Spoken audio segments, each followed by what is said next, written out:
Being a real estate photographer, I've been in hundreds of houses, most of them empty. This one, it should have been. The agent sent me the address, saying the home had been vacant for months. Standard job. Get in, shoot, get out. But the moment I pulled up, something felt off. The grass was overgrown, the windows grimy, and worst of all, when I stepped inside, the stench hit me like a wall, a mix of rotting food, sweat, and something worse. Then I saw him. A skinny, wild-eyed man appeared from the hallway, staring at me.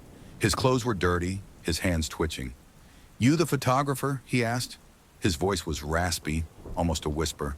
I hesitated. Yeah. I was told the house was empty." He smirked. Yeah. Just need a few shots done. Follow me."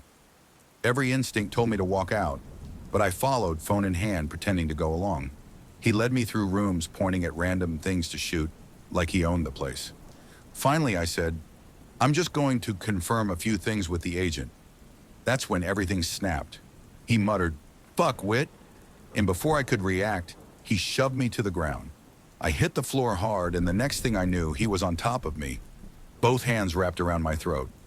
"This is my house. I'm not leaving," he screamed, his spit hitting my face. His grip was iron tight, my lungs burning. I clawed at his face, his eyes, but he squeezed harder. I was dying. With everything I had, I dug my thumbs into his eye sockets. He let out a guttural scream and loosened his grip just enough.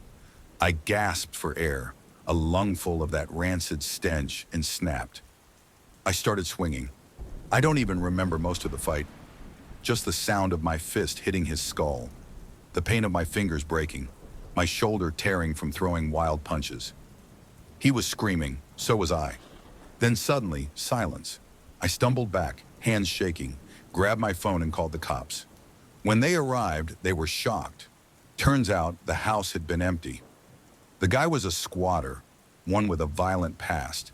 I was held for 9 hours while they cleared me of any wrongdoing. But even now, I have a record from that day, a reminder to never trust an empty house.